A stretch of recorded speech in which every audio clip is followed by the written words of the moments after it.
the responsibility of people, never competency, only responsibility, criminal responsibility.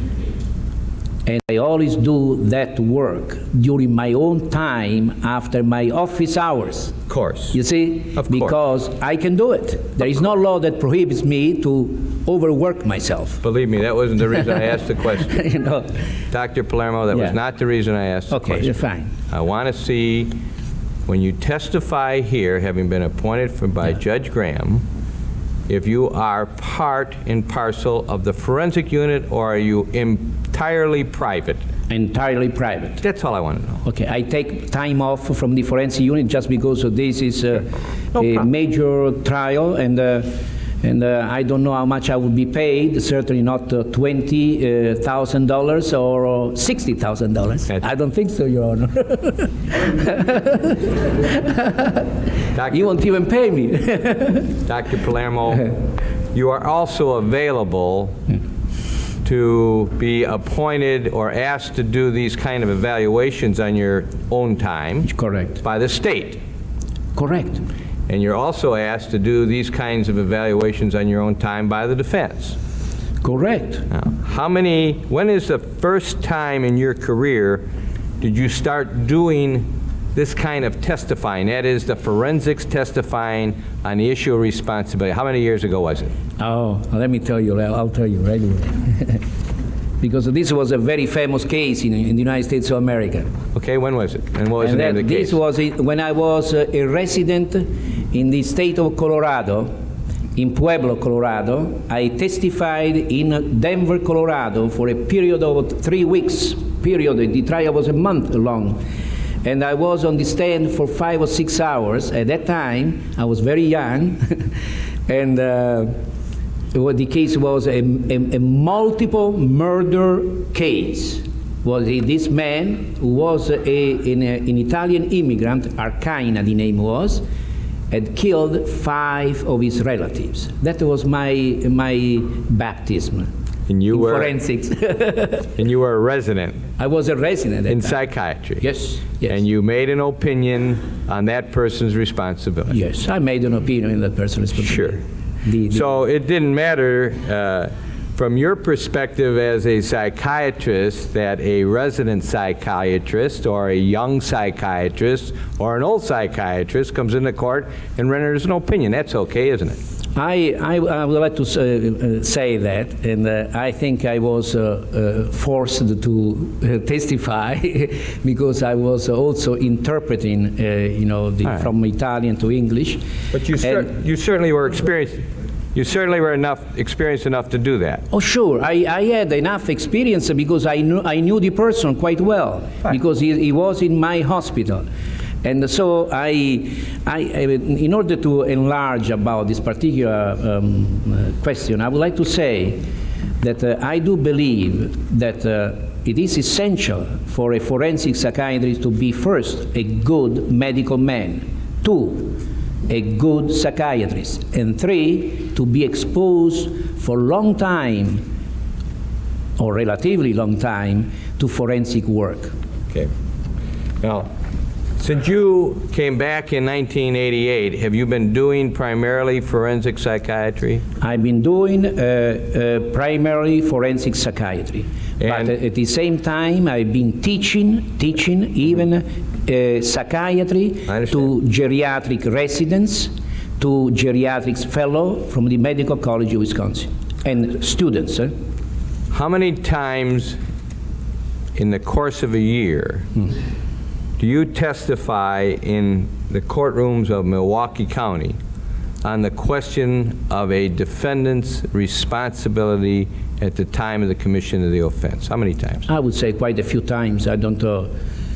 Since I came back, probably I've seen, for instance, in the forensic unit, I have seen up to now about 420 defendants. And in my own private practice, which is only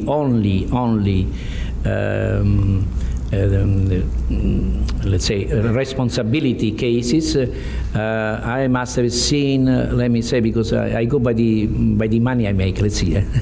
Now, every year, I would say I must have seen 60 people around that, and I would say plus the people from the forensic unit. Sure. It's another, I don't know, hundreds probably. But you don't testify in court on each and every one, only when it becomes an issue. Correct. So I want to know how many times you've been in court in the course of a year testifying on responsibility. 10 cases, 20, 30, No, 40? more. I mean, 40?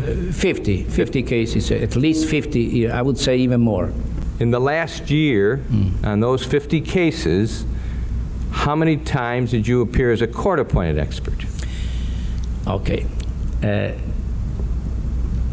I have appeared as a court-appointed. The appointment comes usually, many appointments come usually through the court, Sure, even though requested by the defense or the DA. No question. So, if you, defense is a bad name because I don't think it's a good name, but a terminology. But anyway, I would say that half and half for the defense or for the DA.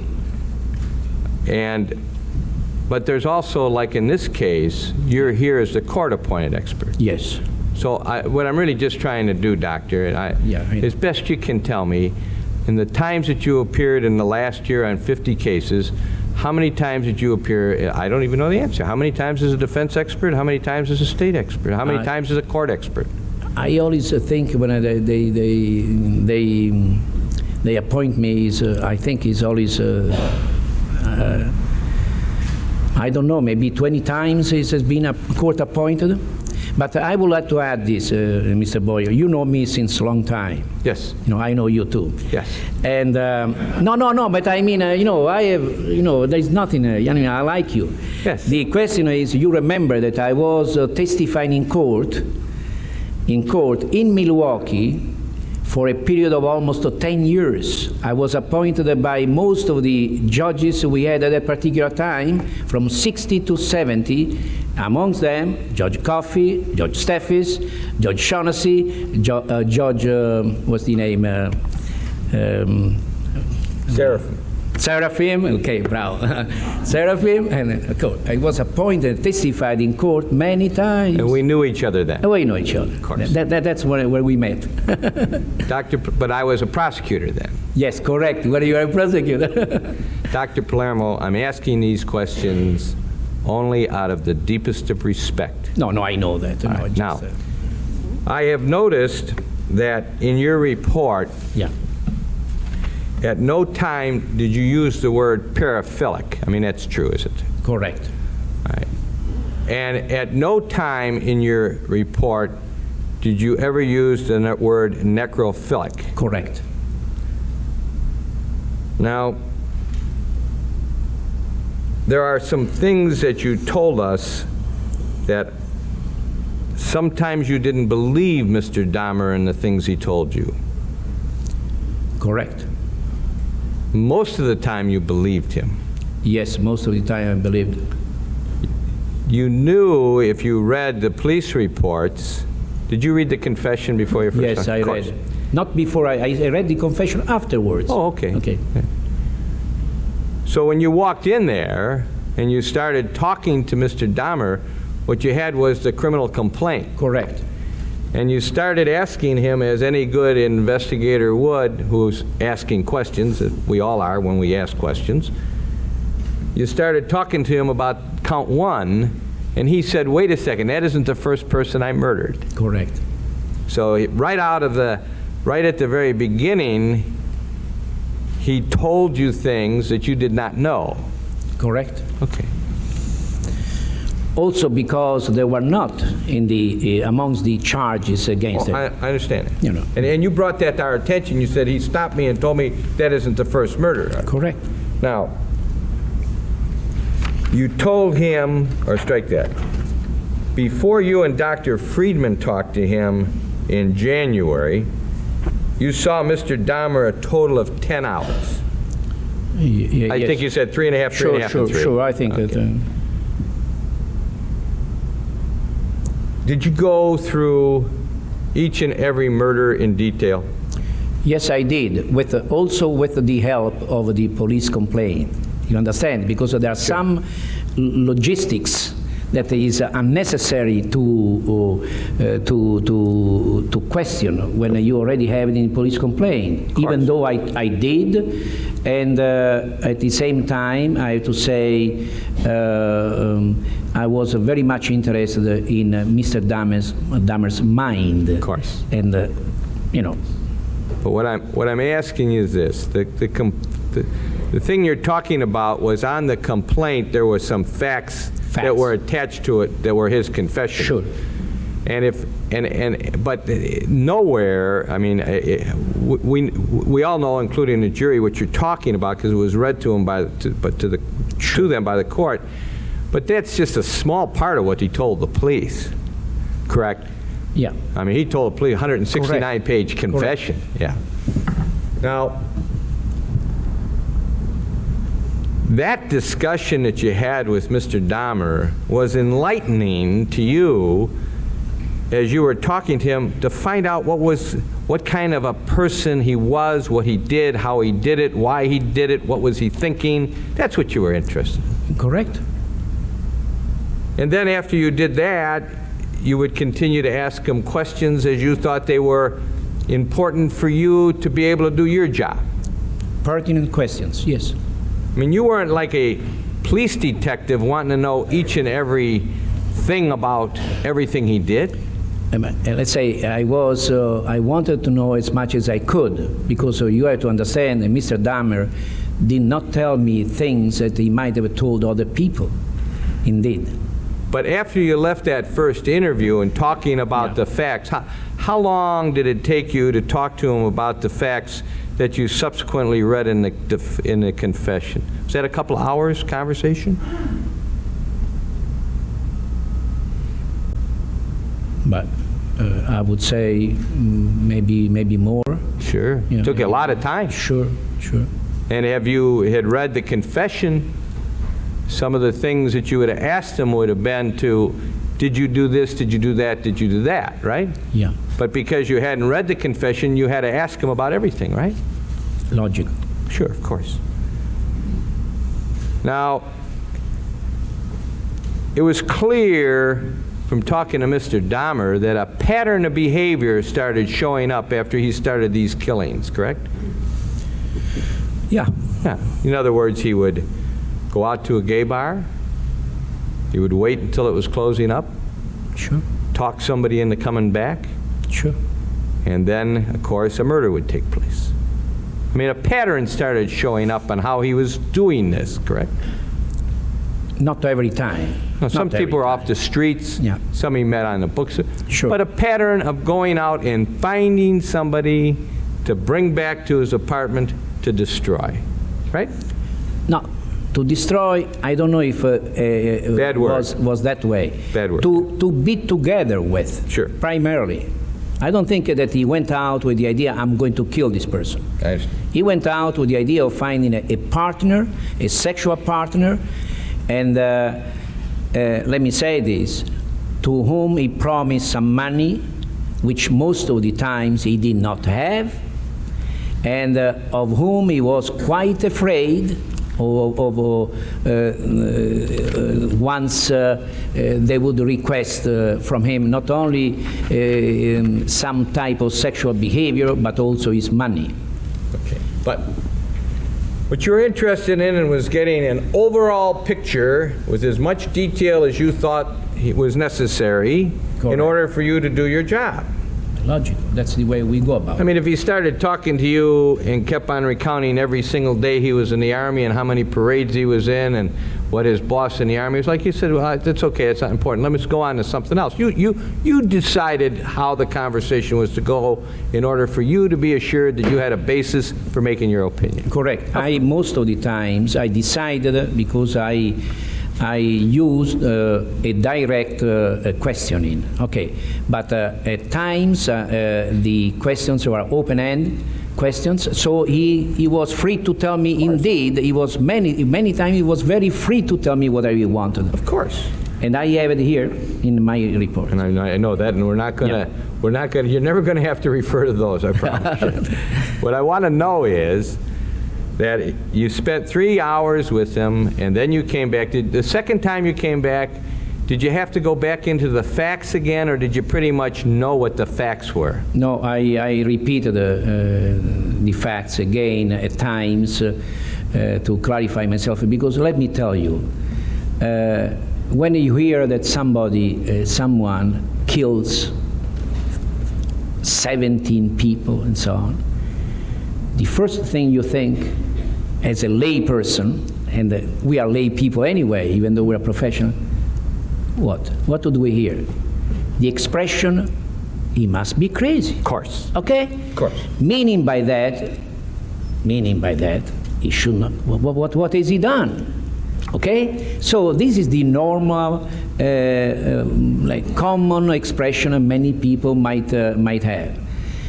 And I suppose I went there thinking that there was some big psychiatric illness, you never know, and I was shocked when I met him after 4 hours as Dr. Berlin, and I give him credit now. I knew after 4 hours that he was not psychotic. Good. Okay? So a man, let's just put this in its proper perspective. Within 4 hours of meeting with Jeffrey Dahmer, you knew he was not crazy or psychotic or insane.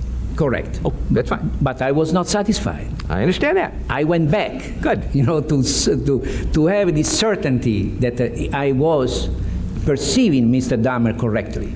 And I went over and over again, another 2 times, and then eventually I said, I got to give him the benefit of the doubt. And I called Dr. Friedman. And I said, since Dr. Friedman has always, I don't say always, I'm sorry, but most often testified for the defense, I said, why don't you go and see him? Wonderful. Nobody could ask for anything more than that. Now my question is, in those 4 hours, was all of his conversation with you, did that include his conversations with you, you going back and reading, and then going back and talking to him and say, now I believe, I have my opinion, but in order to do the best possible job, I'm going to continue to look and look and look, so that when I come into court, my conscience is clear that I know what I'm talking about. Correct. Okay. But my first 4 hours, I gathered an impression, not a diagnosis yet, you understand. My impression was, after 4 hours, that he was not psychotic, and most probably he was legally sane. And you were learning the facts during those first 4 hours. Yes, yes. And you heard, and you hadn't read the confession in that first 4 hours, had you? No, the confession, no. I had the confession later on. So on the basis of what he was telling you without reading the confession, you had made a tentative belief, a tentative conclusion that he was not mentally ill. Correct. Okay, fair enough. Now, as you were reading through your report, I was jotting down just a few notes. And I want to go to the first paragraph on page 2.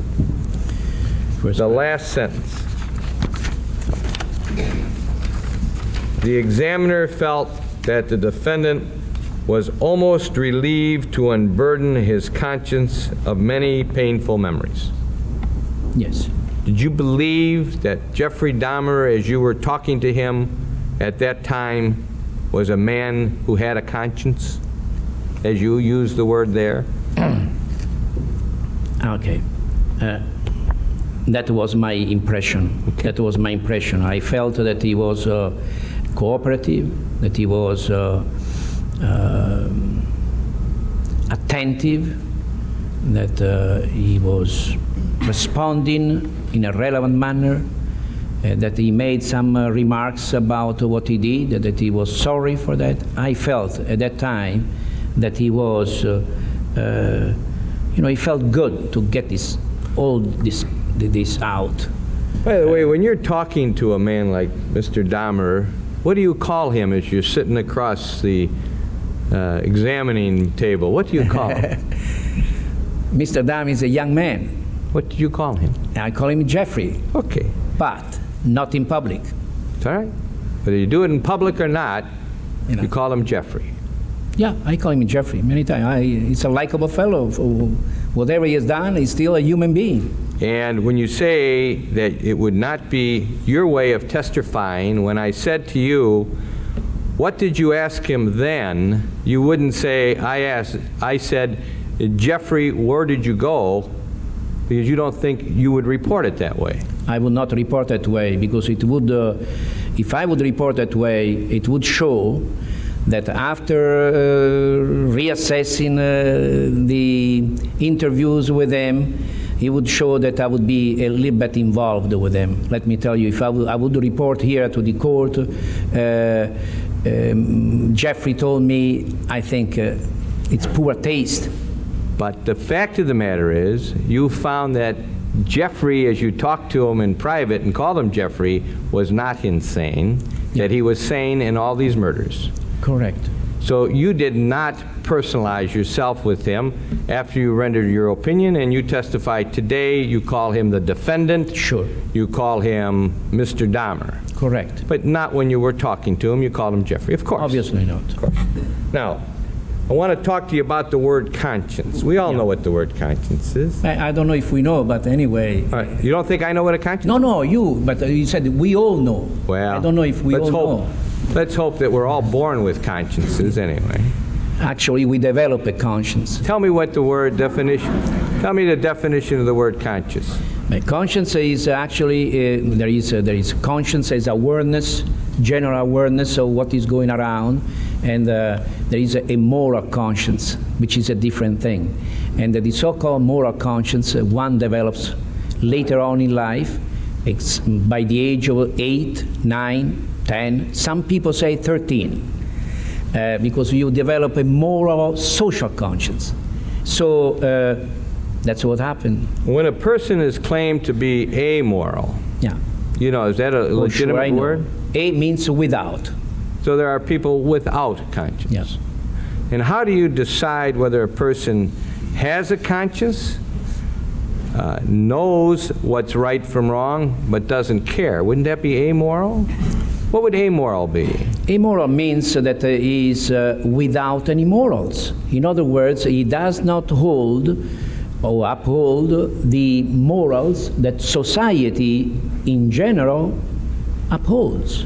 When Jeffrey Dahmer told you that he wanted to unburden his conscience, you believed he did have a conscience. I believe that, let's say, I believe that conscience may be a part of the self, obviously the individual, that certainly he does have some kind of conscience. He's not completely without conscience.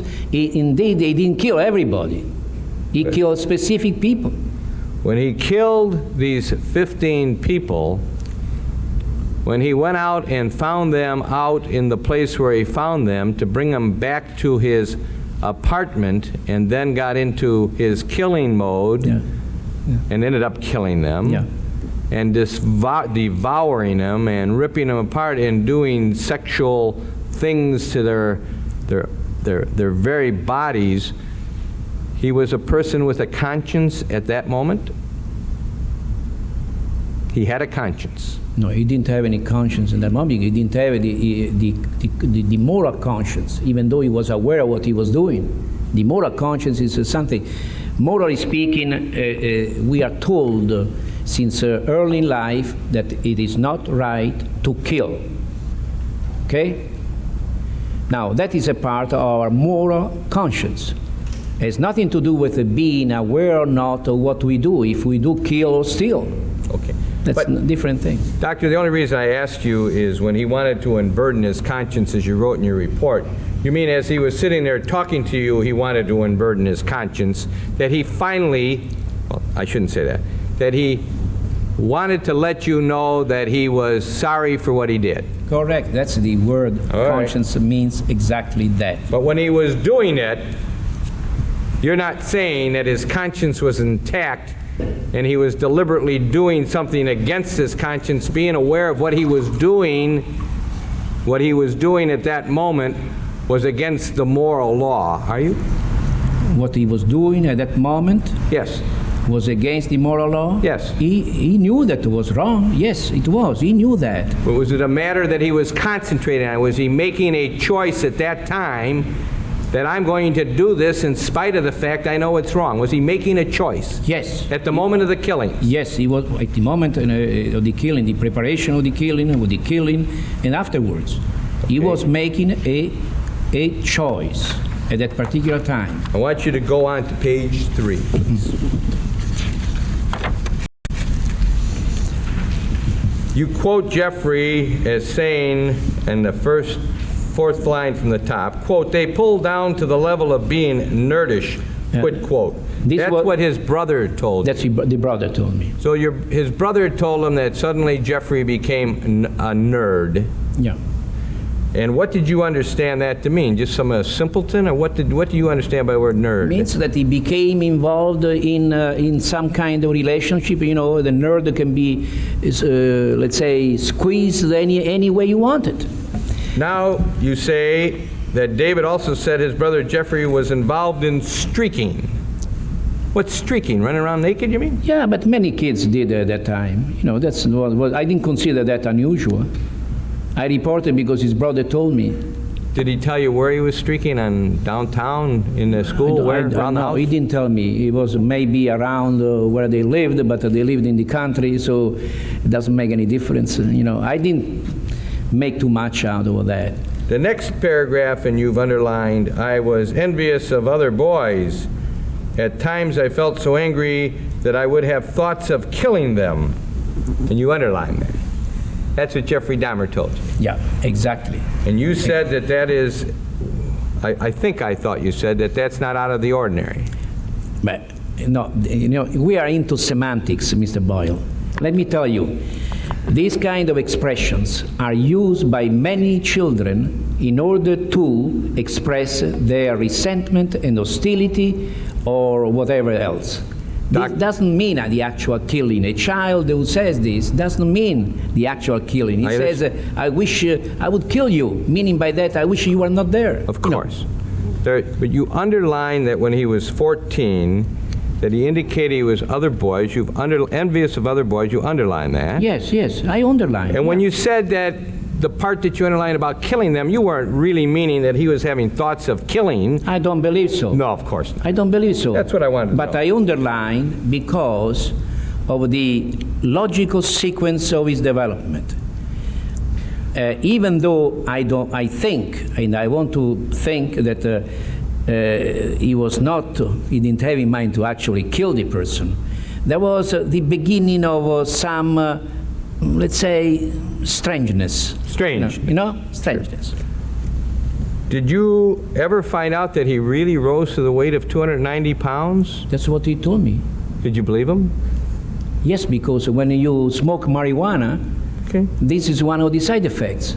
You also quote him as saying that, and you know, I'm almost sure that when you were reading this, and I think you skipped this line, I know it wasn't done purposely. I put brackets around it.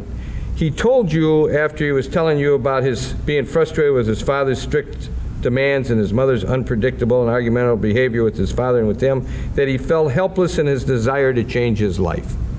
I don't recall that you read that. Yeah, I put he felt helpless. Yeah, Yeah, that's true. what did he mean by that? He meant that he didn't know how to stop. Wait a sec, I remember. He didn't know how to please his father. You see, because his father wanted him to go to college, like many fathers want. And instead he went to college, he couldn't study. Of course, he was drinking excessively. And he would have changed his life if he could have done it. That's what he wanted. What significance?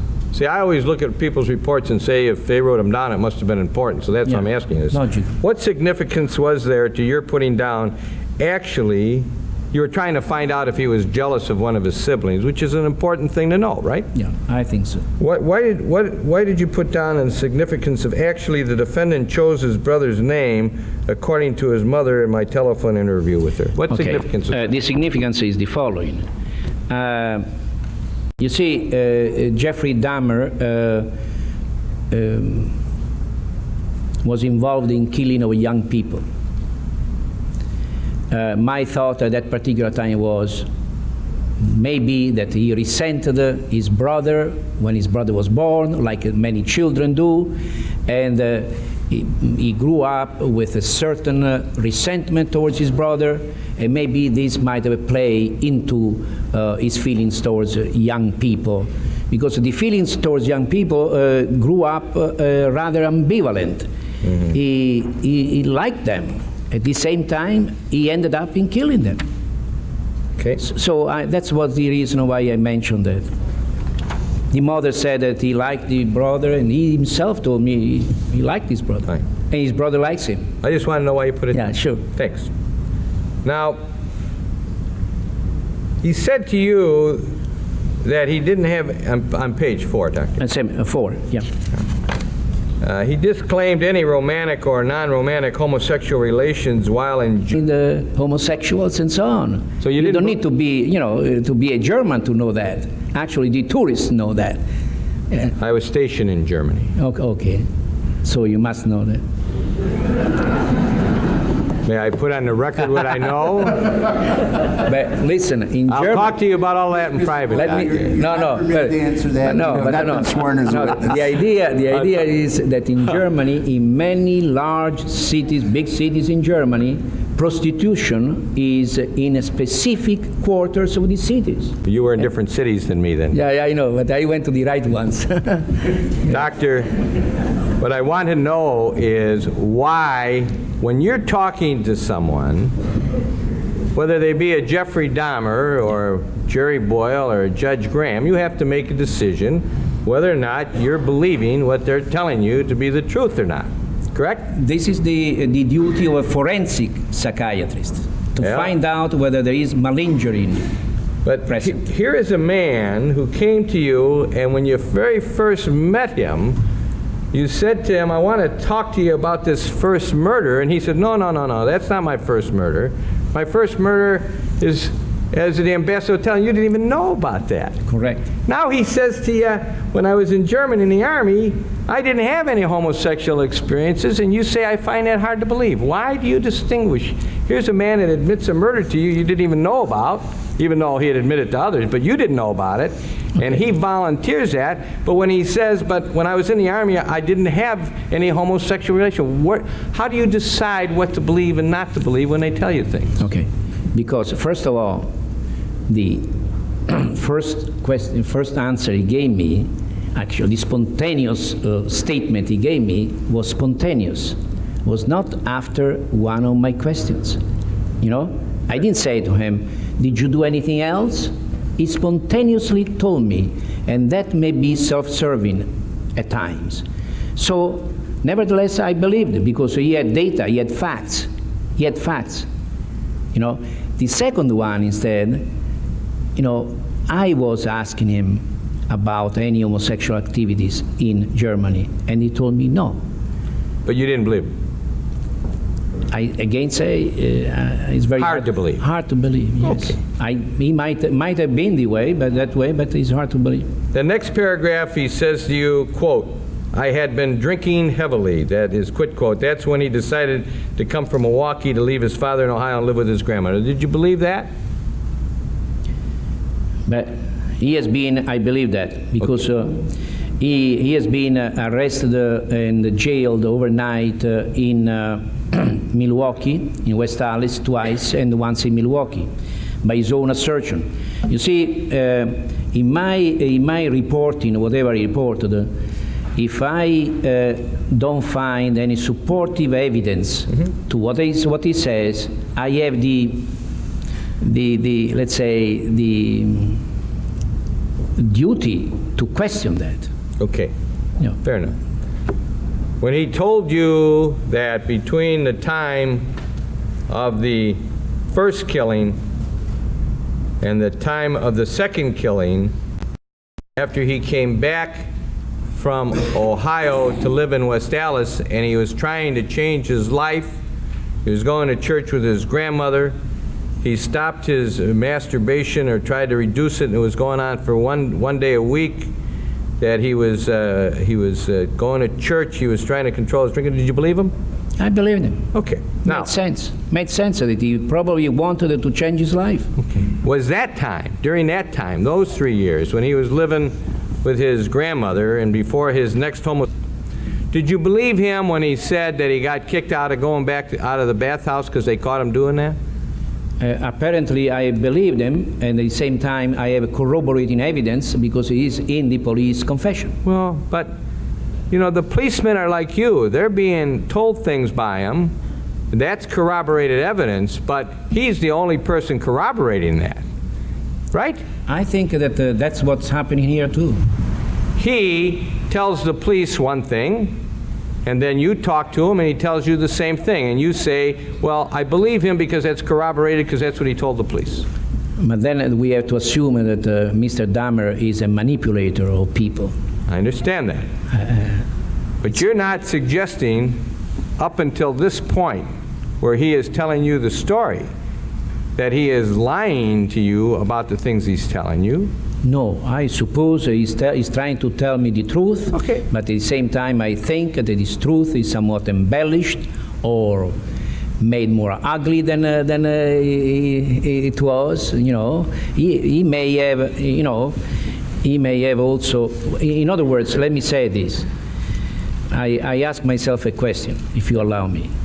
Can we believe that Mr. Dahmer, Jeffrey Dahmer, all of a sudden becomes a truthful person, 100%, when we have ample evidence in court, when he lied to the doctors, he lied to other people? Can we believe that all of a sudden he's 100% truthful? I doubt about it. Is anybody suggesting that what you just said is not true? Obviously, he was a liar. I think so. He was a mass murderer. He killed 15, 17 human beings. But there have been mass murders worse than Mr. Dahmer anyway.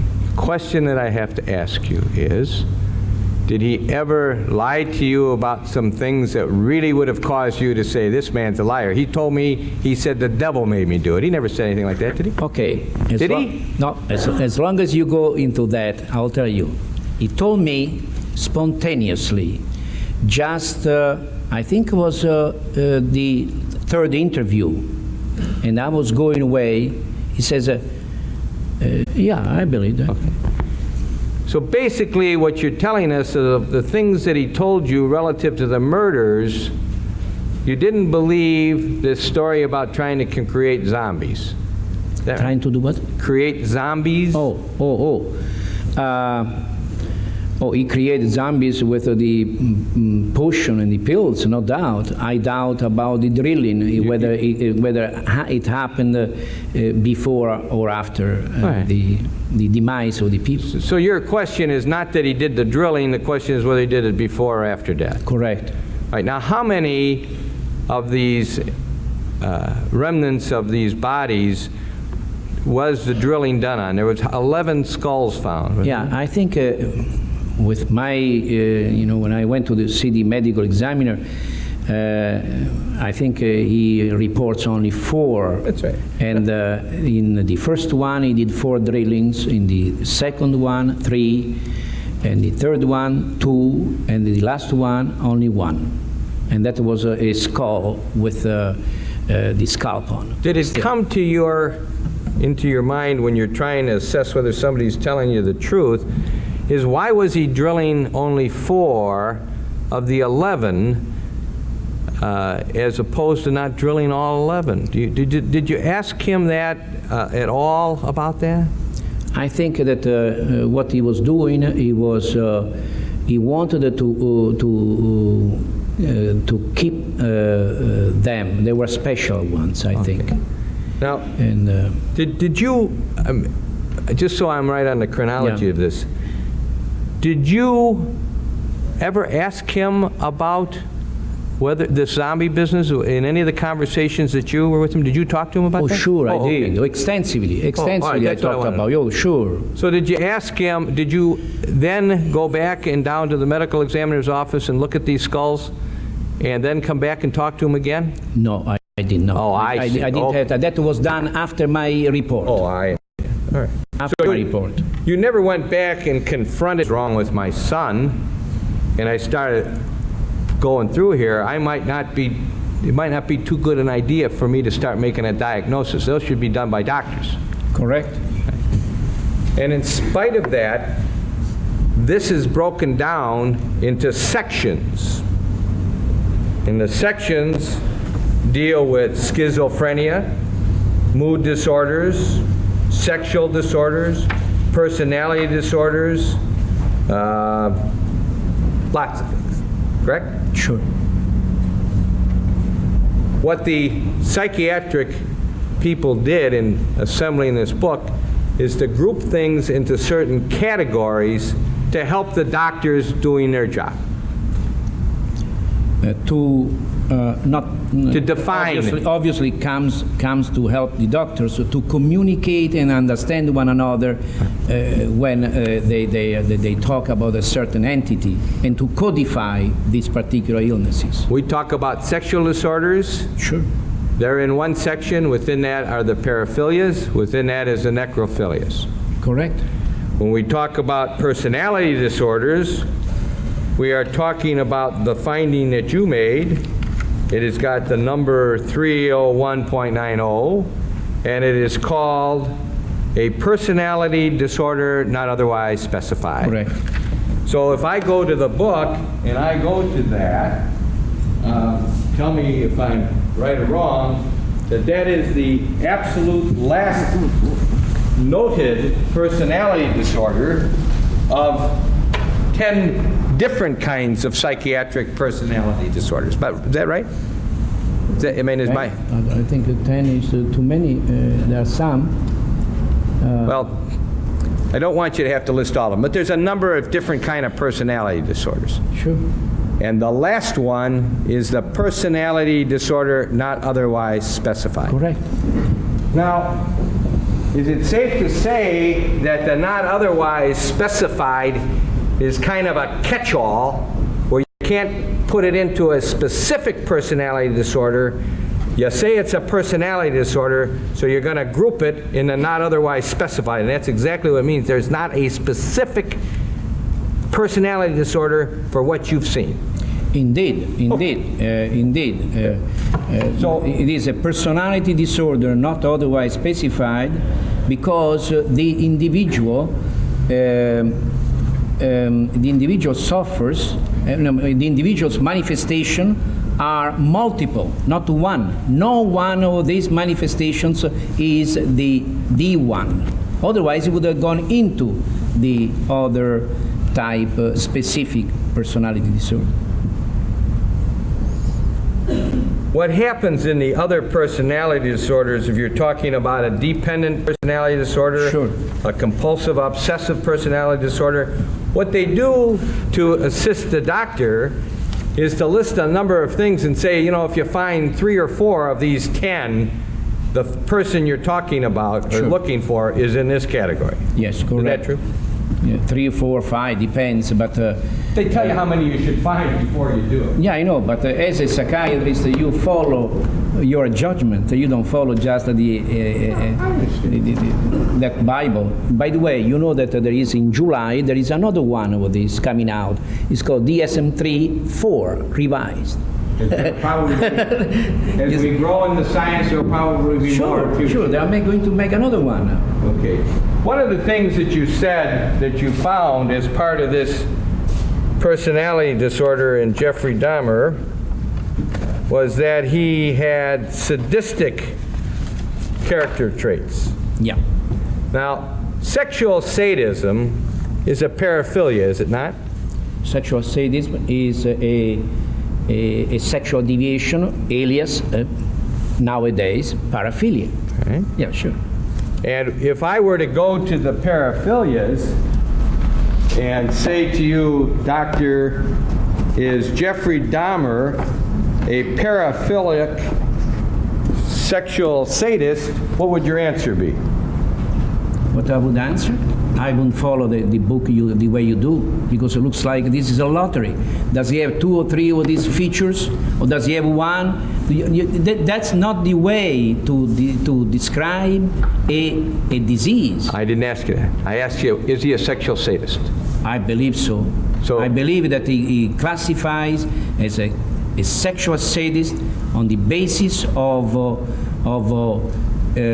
his inferring damage, destruction to other people, and enjoying it, because obviously Mr. Dahmer must have gotten some kind of pleasure, he told me, out of doing that. A sadist is somebody who inflicts pain on somebody else. Doctor, in the book, I don't know anything about your business. I just look at the book. Sexual sadism is a paraphilia. Call it the way you want it, yes. But isn't that what the book says? And isn't the object of the sexual sadist a person who is conscious at the time that they are being sexually tortured?